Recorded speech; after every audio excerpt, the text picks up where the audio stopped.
Hi, and good afternoon, everybody. I am Jill Troderman, the host of Feeding the Family. So this time of year, 100%, we can really be impacted by increased stress levels, from family obligations to work parties to dealing with our kids and the grandparents. Maybe you're in the sandwich generation, and also just dealing with the wider community. Even just driving around, shopping can trigger even the most chill and centered of us. So, if all of these obstacles aren't enough, American women in particular are under tremendous amounts of stress while trying to deal with the demands of home, work, and relationships. Common medical opinion is that 96% of all illnesses are either a direct result of stress or greatly aggravated by it, according to the Anxiety Center. So, how are we going to be resilient this year? Well, today in the studio, I'm very excited to welcome Alisha Slaughter. So, welcome, Alisha. Hi, thank you so much for having me. I'm really excited to be here with you. Thank you. Okay, I am so excited to have you. So, we're going to get into a really good, fun, hopefully not stressful conversation. And we're going to talk about how to de-stress. So, hold on, folks. I'm going to read Alisha's bio. So Alisha Slaughter is an integrative health and mind-body practitioner who helps women navigate midlife transitions with resilience, ease, and clarity through her 3 pillars of health. And those are nourish, move, and thrive. With expertise in nutrition, somatic healing, and therapeutic support, she guides women to restore balance, reclaim energy, and feel at home in their bodies. Alisha's work is enriched by her own lived experience of trauma, grief, and burnout, as well as her background as a mother, wife, and former corporate executive. Alisha is also pursuing her license as a marriage and family therapist. And that is really exciting, Alisha. And she's expanding her ability to address mental health with the same inclusive, and holistic approach she brings to all of her work. Well, that is just so fantastic. And we know that stress leads to hormone imbalance. It can lead to serious life-threatening illnesses like heart disease, osteoporosis, depression, diabetes, and even cancer. So, Alisha, where do we get started on this topic? How did we end up in this place of having so much stress in our lives? So I think a good place to start is to talk a little bit about stress and what stress is and how it affects our bodies. I think a lot of us get kind of stuck with that stress is like very much like a cognitive thing. And so we think about the stress, we process the stress in our head, but what I really want people to leave this conversation with is to understand how stress impacts their body. And you mentioned that I am a somatic healer, and a lot of people don't really know what somatic healing is. And essentially, somatic, the root of it is soma. Soma means body, and our body is controlled by our nervous system. And so when we experience stress, and there's some level of stress that all of us go through that is just necessary. Like, we can't escape all stress, but if you have too much stress, it can really start to impact your nervous system and your body. And then if it goes on for too long, like you said, we can have, it can contribute to mental health issues. Stress is very inflammatory to the body. So heart health, brain health, cardiovascular health, leading to cancer, autoimmune issues. We really want to be mindful of how much stress how much stress we accept, how much stress we sign up for. And then especially what we want to do is take the time to de-stress or support our nervous system so that it's not always in that fight or flight mode. I really appreciate that. So there are different levels of stress and how we manage it, right? So we could have short-term stress and long-term stress. So short-term, you have to prepare for an exam, you're going on a trip, so you kind of have to rally and get going on that. But what happens when we have long-term stress? So that's meant when what you're sharing, that it can become a physiological problem. It's not just like an acute mental thing. It really can linger in our bodies. Yeah, and I that's think that's the somatic part, right? the Yes. physiological aspect of stress? Yeah. And so let me talk a little bit more about the nervous system. And this is when I explain Yes. this, people really start to understand. So your nervous system, right, that is controls all your bodily functions, is controlled by the vagus nerve. And the vagus nerve is the main nerve that runs from the base of your brain all the way down into your gut. It runs along your spine. And this nerve controls the rate of your heartbeat, it controls your breathing, and it controls all of your sexual organs all the way down into your gut health. And there's two main modes. There's sympathetic, which is fight or flight, which is like the reaction to stress. And some of that stress, like you said, of course, like we got to get up in the morning, we got to get to the appointment, we have to make ourselves food. So there's an activation, right? Like any kind of activation is going to be called sympathetic. And then there's parasympathetic, which is called rest and digest. And so you need to spend some time in a rest and digest mode for your body to work correctly. So when you're in sympathetic, your body goes into like a safety mode where it kind of goes offline, and all of the effort that it would be putting into your body functions, it gets put, on the side so that it can keep you safe and protect you and get things done. So what we want to do, and in this day and age, we don't, we're connected to devices all the time. We are going from thing to thing. We don't really often kind of stop, connect to our breath, let our body soften, and help train our body how to spend a little bit more time in that rest and digest mode. And in the rest and digest mode, that's when your heartbeat is, slows down. That's when you can actually take a deep breath. That's when like people are having all these hormone issues, right? Especially women as we get older. And as you go through perimenopause, for example, your body cannot deal with stress like it used to. So you have to be really mindful of really trying to spend more time in that parasympathetic mode, because as I was explaining, right, it's going to support your sexual organs, it's going to support your hormones, and then also gut health. Like a lot of gut health issues are actually nervous system issues. So this rest and digest mode, we can talk about, different ways of bringing yourself into this rest and digest mode. But when accessible, the breath is the easiest way to bring your body into that rest and digest mode. And especially on the exhale, the longer you can take the time to let the breath leave the body, that's going to trigger your body to drop into that parasympathetic mode. So that's why breath work is really helpful. Breath work combined with meditation is really helpful. But, if you are dealing with a lot of stress and a lot of anxiety, the breath isn't always accessible, right? Like you can't even catch your breath sometimes, like you feel so stressed out. So there's other things that you can do too that we can get into. Right. And that would even lead, you said so many things there. Like, I know.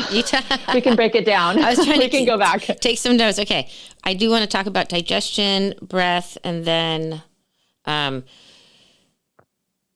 okay. So digestion, I think a lot of people might not even know that when we're under acute stress or long-term stress, that's one of the things that stops working is digestion. Because it's not like a survival thing. Your heart rate needs to keep going and your brain needs to keep functioning. So that's what the body will tune into. And then in this modern day society, that's one of the biggest impacts is digestion. So I think that is like key. I'm so glad that you brought that up. And then the most simple thing you said is to, or the simple way to start to mitigate stress is simply by our breath. Yeah. That's something that we all do all day long, but how often do we slow that down? Like even just saying that made me take a deep breath. Yeah. And it's especially that exhale. The exhale. So there's many different types of breathing. And there's actually, so I'm a yoga teacher too. And breath is a super important part of the mind body connection. And a lot of the time people aren't even breathing correctly. And so maybe I'll just, explain even how to breathe correctly. Please do. So you can take a deep breath. And so a lot of people, when they hear deep breathing, they breathe into their lower belly. And what we really want to do when we take a breath is first, to take a moment, allow our body to soften, maybe take some inhales in through the nose and then exhales out of the mouth just to kind of get the rhythm going. But when you really start to focus on full body breaths that are going to be really restorative and help you drop into that parasympathetic mode, you want to expand through the ribs. So it's less about like really breathing deep into the lower belly, which of course you want the breath to get down there, but to really expand all through the ribs and the front of the chest and the back of the ribs. So that kind of like 360-degree motion as you inhale, you really want to take a moment to expand in all directions, 360 degrees around the rib cage. And in that way, the diaphragm can come up and create space for your lungs to expand. So it's more about creating space for the diaphragm than it is for people to really breathe into the belly. So sometimes I'll watch people breathe and their ribs won't expand, but their belly will kind of inflate and deflate. And you're going to get a much better, deeper restorative breath if you can focus on the ribs. Interesting. So it's like, yeah, so it's like really bringing that up and then out and making yourself look puffed up. Yes. Which some people don't even want to do that. And so that's where with stress and especially trauma, and I'm especially really interested in sharing with people about complex trauma if you want to go there, because stress and trauma, I think, can sometimes, if you have enough stress, it can actually turn into trauma. And that's a whole, kind of another thing if you want to go into there. But that's why I said, when the breath is accessible, because when you're really under a lot of stress, being able to expand into the body and even focus enough to take a deep breath can feel really inaccessible and restrictive. So that's why in somatics, what I love about somatics is there's so many different ways to come into the body and to create a relationship with the body to where you can actually soften. And that's what we're trying to do. And so sometimes, there's shaking, there's patting, there's rubbing the hands together. There's so many different types of ways to move in the body to help process that stress that is being held there. This is great. How do people pay attention to their bodies before they get stressed so they can prevent that? So are there cues that we can pay attention to as like a reminder before we get into that lack of being able to take a deep breath? And I'm thinking like people who get anxiety attacks, that's like way down the road, right? But that eventually could happen, right? An anxiety attack, or God forbid, even worse, health condition. So what are the cues that people can pay attention to before they get stressed or while they're getting stressed? Is their breath starts to increase, they're bumping into things? Like I have an example of some things I know I've done in the past when I'm stressed out and not paying attention. Yeah. So being aware of your body and building a relationship with your body is like a muscle, right? And if you are under a lot of stress or chronic stress, or you're dealing with trauma, you tend to disassociate from your body. And that's when, if you're really pushing yourself, your body will be sending you cues and you will just be trying to push through and get things done. And after a while, your body's like, fine, you're not listening to me, right? And then you start to kind of disassociate from your body. So I know when I went through a pretty tough kind of 10 years, right? And I came out of that towards the middle of it or so, I was in like a complete shutdown or burnout. And that's what can happen if you get stuck in stressful patterns for too long, or you are dealing with like many different layers of trauma that happened. Your body kind of goes offline and you fall into that like freeze, right? There's fight, flight, and then there's like freeze and fawn, to where you go into a complete like a shutdown mode with the nervous system. And so if you get that far into it, right, you really have to rebuild the relationship back with your body. And one of the things I really suggest that, like, whether you are in, that far gone or not, starting off with a morning routine. So many of us get up in the morning, the alarm goes off, we rush and get our coffee. If we have kids, or driving kids around, we're getting to appointments. If we, work, we're getting on our computer, we're checking our phone. And that is the worst way to start your day. If you are dealing with stress, or you want to not, start your day activated. Mm-hmm. And what I really love is starting your day in a slow start. Like before you even get out of bed, the alarm goes off, put your hands on your heart, take a couple of deep breaths, say something nice to yourself, get your warm cup of whatever it is, and then go sit with your body. sit with your body, sit with your breath, and just kind of listen and tune in. And you can, a really good thing is a body scan, right? So as you start to breathe, and you just kind of let, whether you have a breath practice or, you're building one, you just kind of let the breath go in and out. And then you start to check in. Okay, well, how does it feel when I breathe into my heart? How does my heart feel? How does it feel if I breathe into my lower belly and my hips? Like, do I feel any tightness there? A lot of us hold tension in our jaw and our neck and our shoulders. And so it's being able to explore these places and then trying to see if you can just soften them. And what I love about just starting with your own energy, your body, your breath first thing in the morning is you start to learn like what baseline is for you.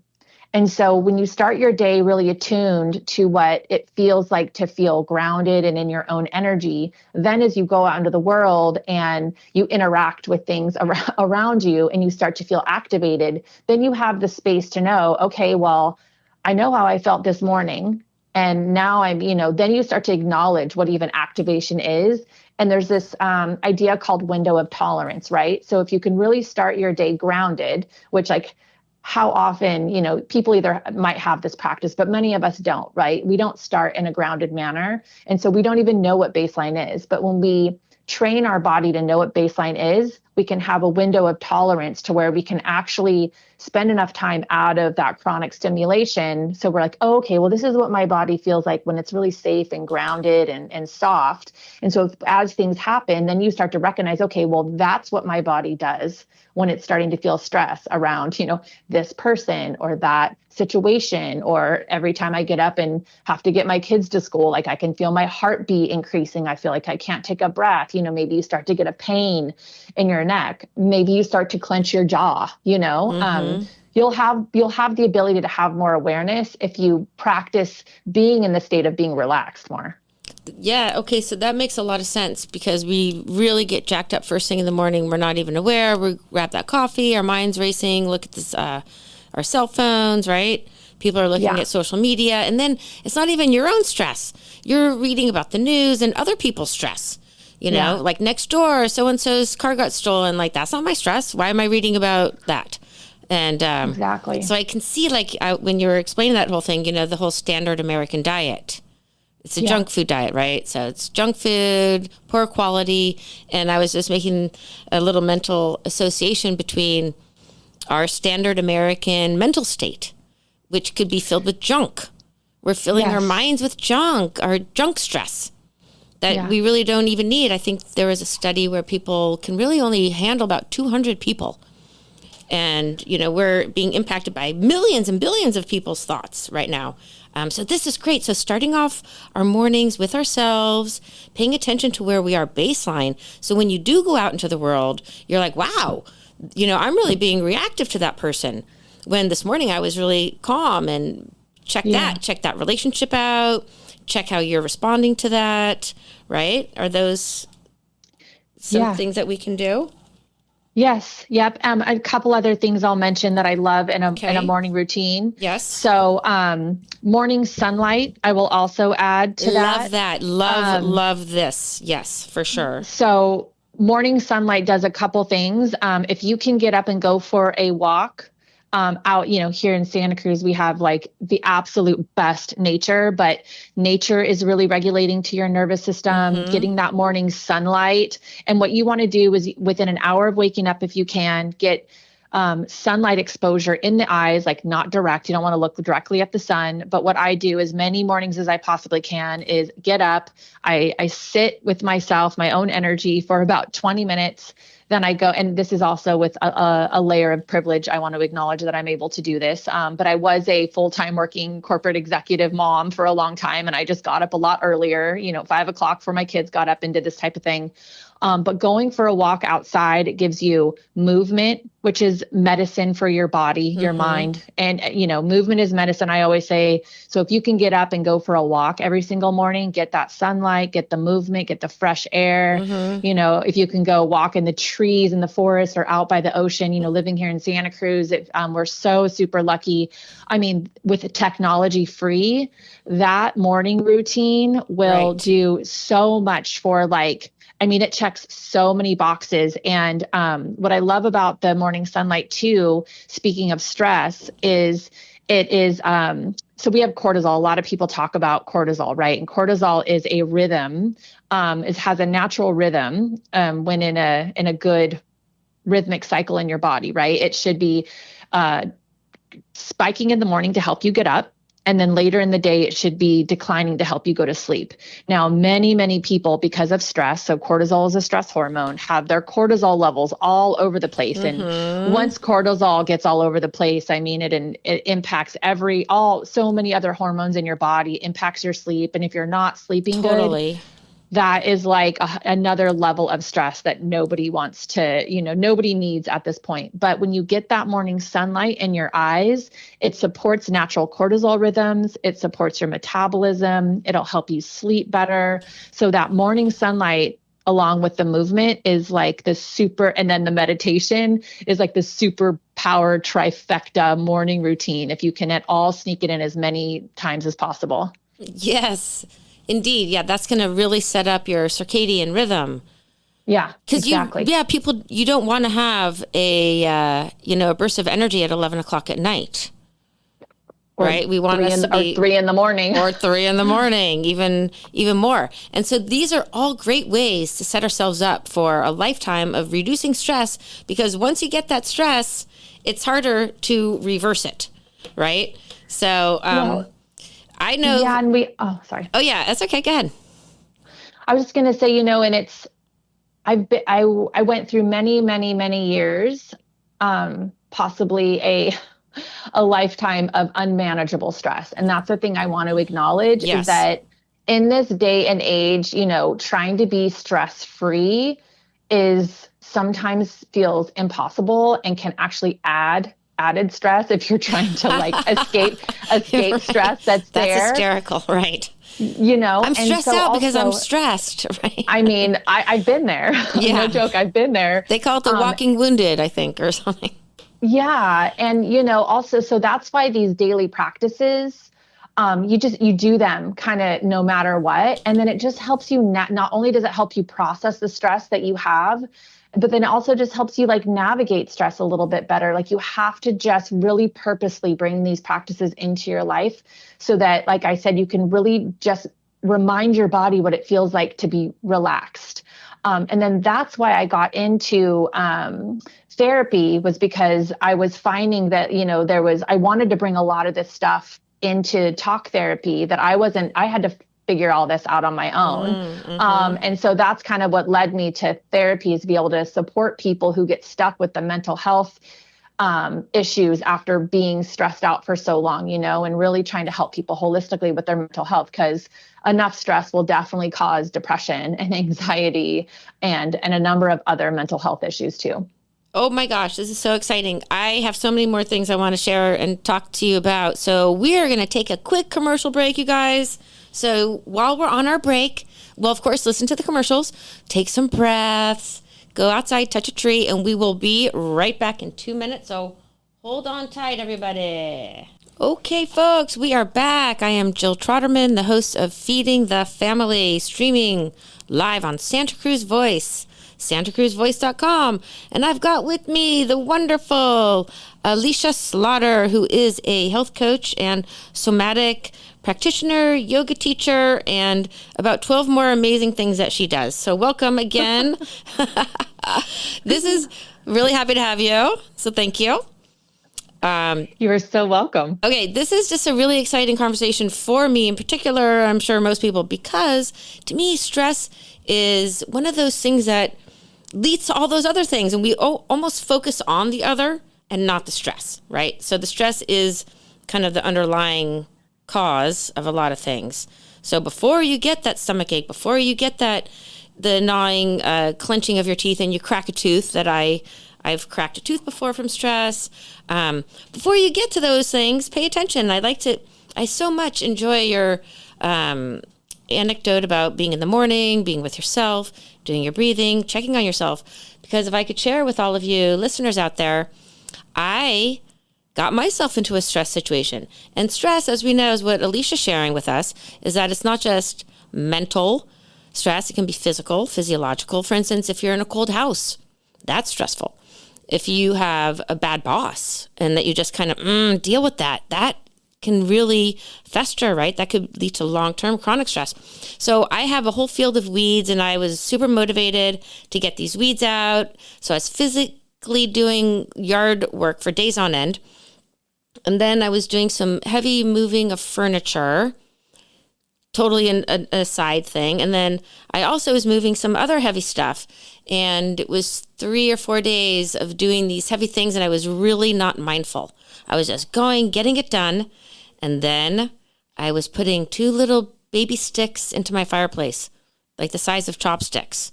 While I was on the phone, not paying attention, boom, pulled my back out.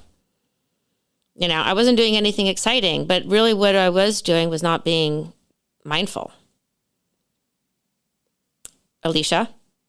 Yes. So can you share with our listeners the importance of being mindful and setting ourselves up for more success? You talk about a 3-legged stool. So so my approach to health is a 3-legged stool. And one of the stool legs is called nourish. One of the stool legs is called move. And then the other stool leg is called thrive. And maybe I'll share a personal story of how I came to all of this. So about 10 years ago, I decided it was my year of yes. I had been working in corporate and was very, very stressed out. Talk about, toxic working environment. I had 2 little kids. I was driving over the hill. I was traveling. And I was starting to see the results of too much stress on my body. And I was like, I think I know I don't want to do this forever. So then I had grown up with a mom who was an addict. And so I was really, really against Western medical pharmaceutical type of interventions. And I wanted to avoid them at all costs as I began to my stress led into some mental health struggles. So I decided that I was going to become a nutritionist and learn how to support my body and my family's bodies, holistically. So as I deemed it my year of yes, and I started on this journey to become a nutritionist. But as the universe sometimes works, it decided that it was not my year of yes.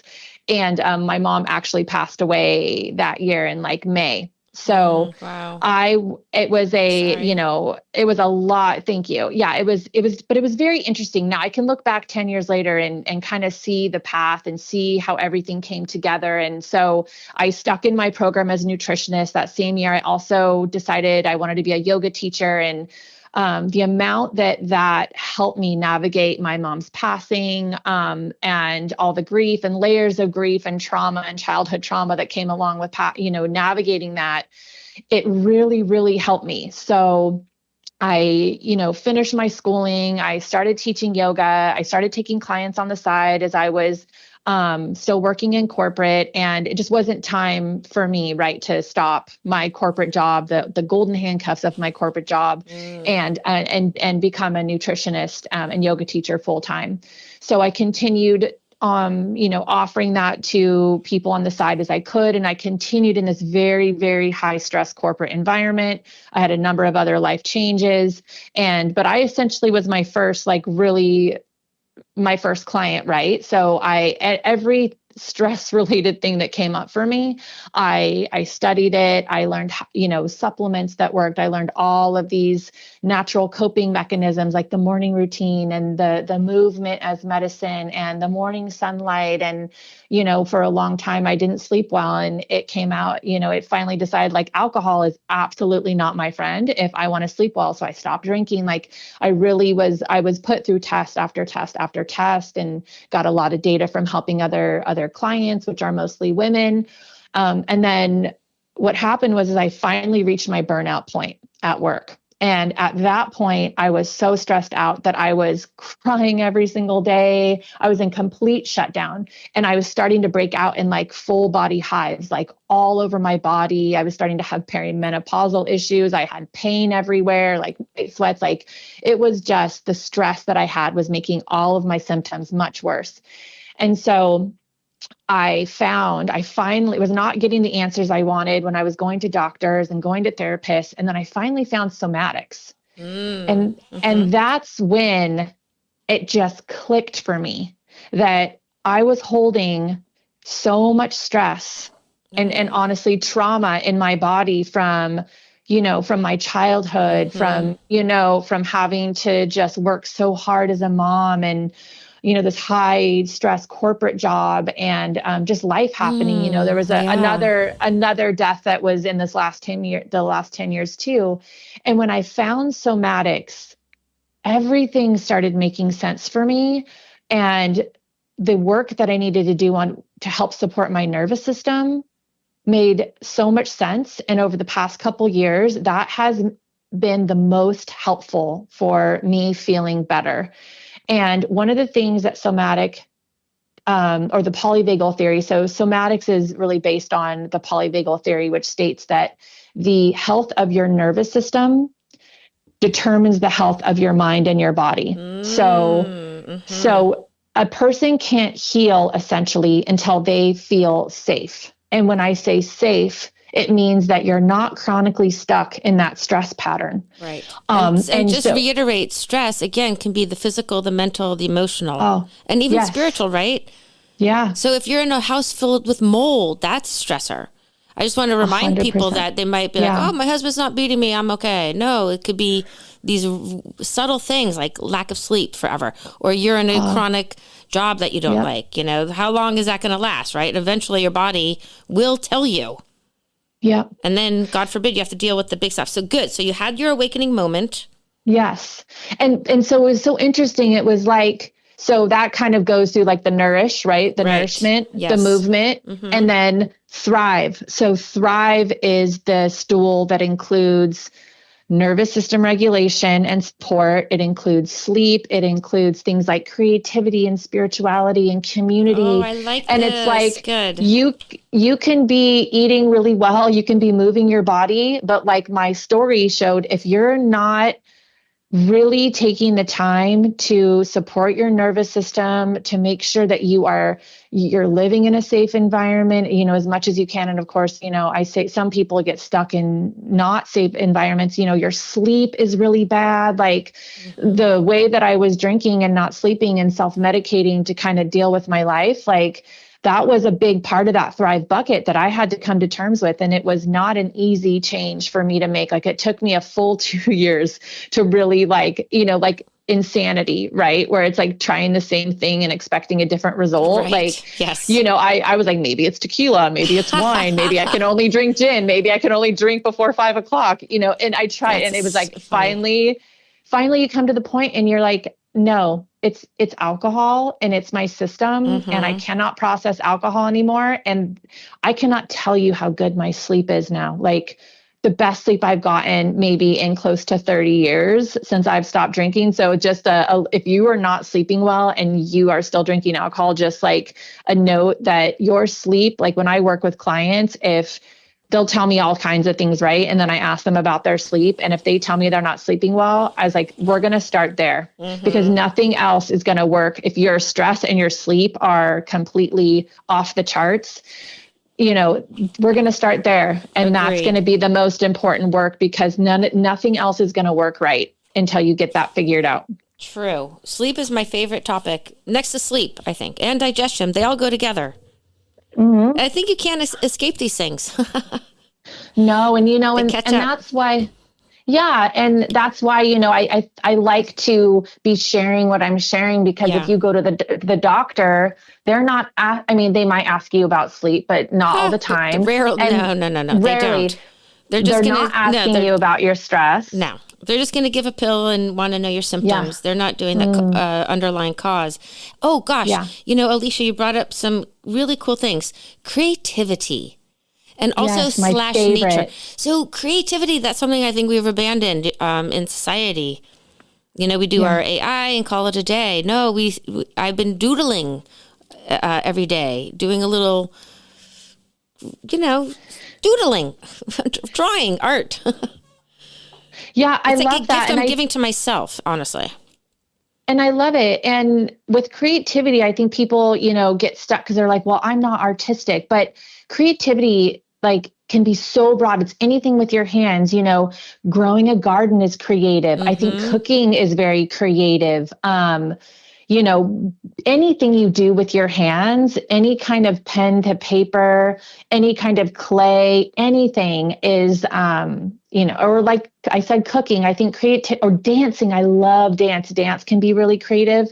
And I think that people get stuck thinking creative has to be like, I'm not artistic, but it's just anything that you can do that where you are actually like using your hands, I think is creative. This is great. And one thing I just want to share, it's not like you have to have an outcome. So when I'm doodling, let's say I was trying to draw, there's this Zentangle. Yes. I don't know if that's the right word. And they have these cute little just patterns. And what I found is when I'm doing it, I'm not thinking about other things. I'm just really in the moment. Yeah. And I think when our stress comes, it's because we're thinking about the future, what we have to do in the past. But when you're doing, like you said, when you're cooking, not stressful for 20 people, but because you just want to, or you're gardening, you're in that moment. You're just being with the present. I think it's really sacred and spiritual. And that's why nature is so important too. I'm giving myself the chills. Oh, it's good stuff. And I really, I hope people are listening to this and get inspired, because there are so many free, accessible things that you can do to support your health. And it doesn't have to be some super expensive supplement or some program.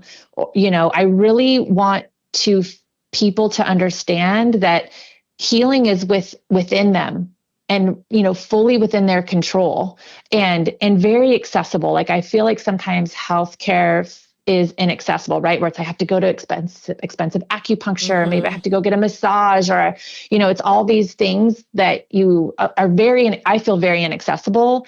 But it's just these little things that we've been talking about, when done consistently and done in a way that feels empowering to somebody, it's so healing. It's the most important medicine that we have. Good. And community, I think you brought up too. Being with friends and getting hugs and caring for each other is really essential, I do believe, in our society. And maybe I can give a shout out for a community offering that I have, that I created just for this purpose. So on Sundays, I have a donation-based beach yoga, all levels, that's down at Black's Beach at 9:30. And I created this offering to be a community offering, so that, if you don't have money, it's fine. Like, if you have money, great. But it's also a way for us to connect with nature. So it's very much an elemental practice where we acknowledge air, earth, water, fire. We acknowledge the 4 directions. We acknowledge our feet in the earth and the connection to the ocean and nature. And then any of the donations that I give 50% to marine nonprofits, and in the hopes that, that's like being part of something and giving back, and this beautiful place that we live, and, spending time and getting the sunlight, getting a little bit of movement, a connection to nature. I created it as a means to like offer accessible medicine to people. So if people are looking for a community and they're in Santa Cruz, I would love for them to join me. I like that. So that's on Sundays at 9:30 at Black's Beach in Santa Cruz. So if you're somewhere in the area, please join. Alisha, this is a great thing. I like what you're saying, because there's a lot of free things. That's very generous of you to offer that. There's free music. There's, jams you can join. So it does take a little effort for the person to find what does make them happy and peaceful. So whatever that is for somebody, it could be different for all kinds of people, right? Some people like animals. Maybe animal therapy is going to be something. But I think the point is take the time for yourself. There's a book I picked up called Dopamine Nation, Finding Balance in an Age of Indulgence. It's by an author named Anna Lembke. She's an MD. And it's just talking about our addiction to stress. We like it. Like there must be something that, well, I guess it feels good, right? That hit, the ding, when we get a message, it triggers. But when it's overstimulated, it causes, obviously, these chronic health conditions. So in our society, gosh, doing that morning routine, and what are some other ways that you can share with our listeners? To support mental health? Yeah, to support mental health, physical health. So you're doing yoga. So I'll start with nutrition if I go through my pillars. Please. So one of the best ways I think to support your mental health is by supporting your digestion, which I'm sure you will agree. Yes. If you are not, start there. It does. Yeah. And, a lot of the time mental health struggles can also be inflammatory issues. And since like 80% of your inflammation, actually most issues in our body stem from inflammation. And since like 80% of our inflammation is managed in our gut, being really nice to your gut, which means eating, at least 25 grams of fiber every day, lots of colorful vegetables, trying to avoid inflammatory triggers like sugar and alcohol and processed foods and things like that. So if you're focusing on your diet, I would start there.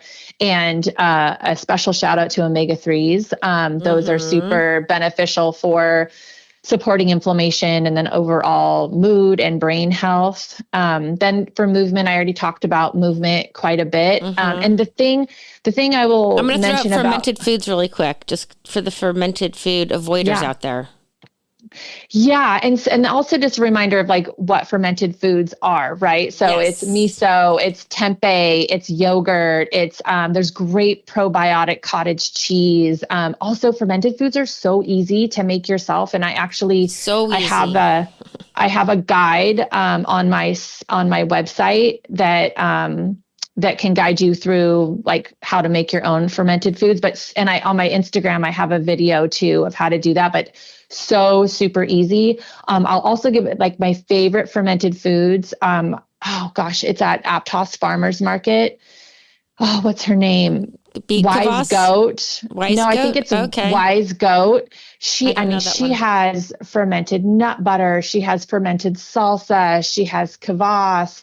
She has like, all different kinds of fermented foods. And so I think if, a lot of people say like, I don't like sauerkraut, but keep on trying other miso, there's so many different types of fermented foods and definitely getting those probiotics in your gut. So the mixture of like the fiber and the probiotics. But sometimes I feel like people even have a hard enough time even eating vegetables. So no doubt, start with the veggies and then explore fermented foods. But don't start with kimchi. If you're a novice to fermented food, I almost lost a friend. I'm like, try this, it's amazing. And he's like, are you trying to defriend me forever? Because I don't think you love me anymore. And I'm like, it's amazing.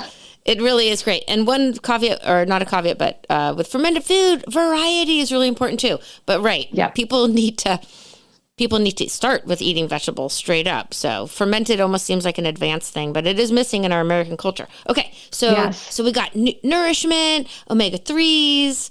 And movement, I will say, real quick, is, and from my personal experience, when I think about movement, especially if we're trying, if we're speaking to the middle-aged perimenopausal women that might be listening, movement is often like, it's like Goldilocks, not too much and not too little. For example, for me, I was always a big runner. And when I was going through all that stress, running was too much stress for my body.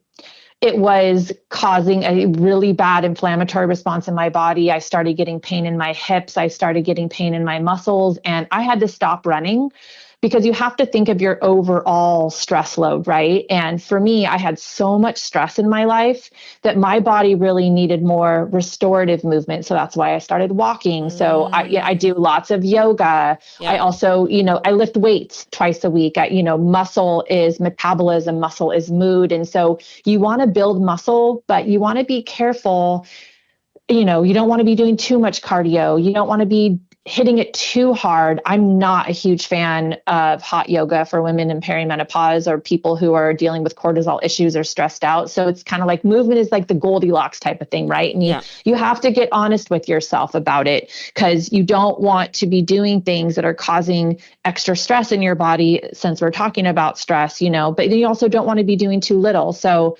that's kind of my caveat around movement. And then the Thrive, we talked about a number of things, really just doing whatever you can to really explore how your body feels and how to help your body release tension. So in my yoga classes, a lot what I do is I get people to check in a lot with their jaw. Like even right now we can do it, right? So check in with your jaw, part your teeth slightly, try to soften your tongue at the base of your mouth, and then maybe send your chin shoulder to shoulder, making sure your neck is nice and loose.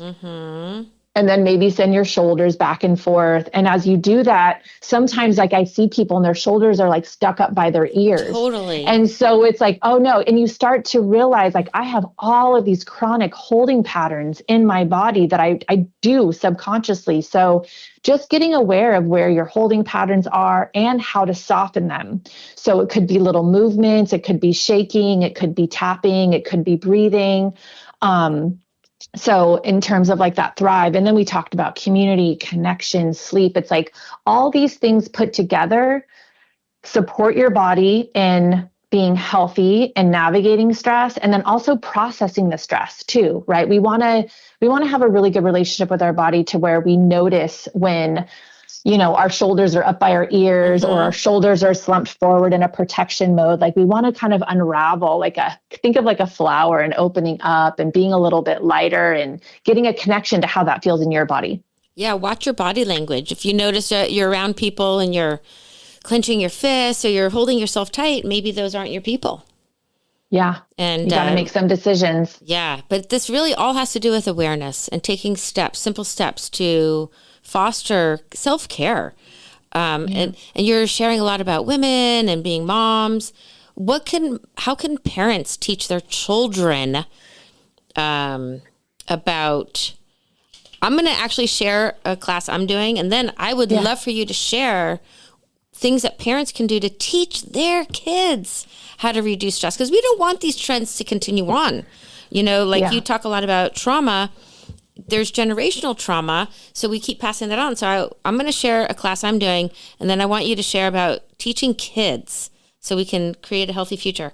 So I love that you and I are aligned on all these things. It's so great that you're doing your class. I'm offering a class for parents. It's going to be starting January 20th next year.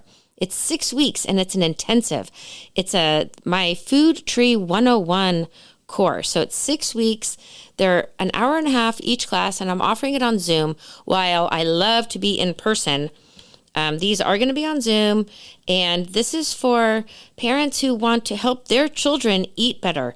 That means how to create really easy meal planning for the whole family, how to deal with picky eating if you have children who are picky eating, how to incorporate superfoods that Alisha and I were talking about, like fermented foods and the omega-3s and the dark leafy greens and things like chlorella are great foods, how to deal with cravings. I'm going to talk about stress.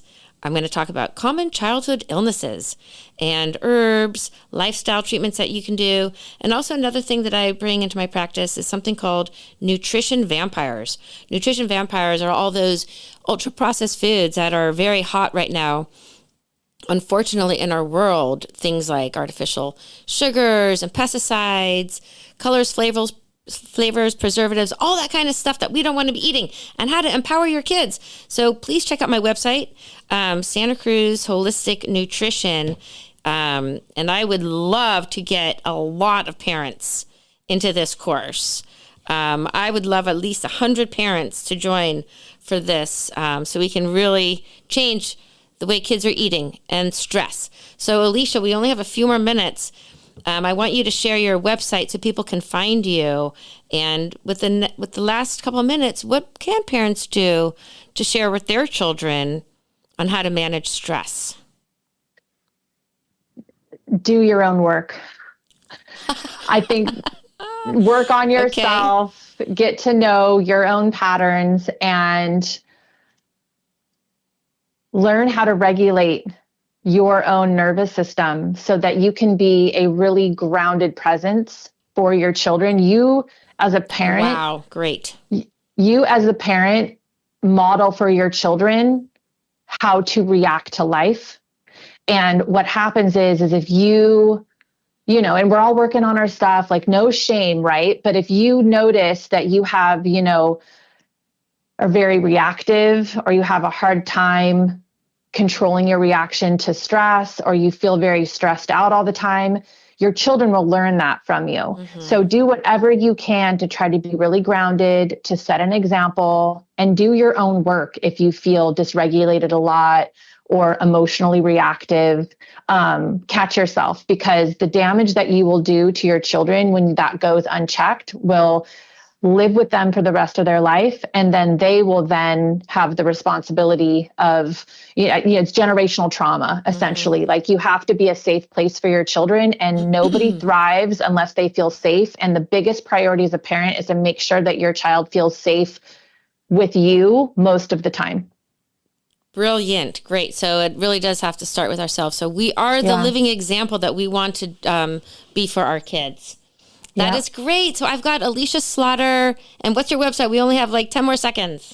Okay. My website is myalchemy.life. And you can find me on Instagram, Wellness with Alisha. And also, if I can really quickly, I have a program coming up called Nourish and Flow. It is a 6-week virtual program for women in midlife that is grounded in nervous system support. We'll talk about the 3 pillars, work through nutrition, and that's movement. It. Thank you very much. We're off. Okay. Bye. Mm-hmm. Okay. That's it. Sorry. That's okay. That we are done. Okay. So Alisha, we're already off the air, but I just want to say thank you very much for being with me today. Yes, thank you so much for having me. That was a fun conversation. Okay, great. Hold on one second, okay? I'm going to play my outro music. Okay.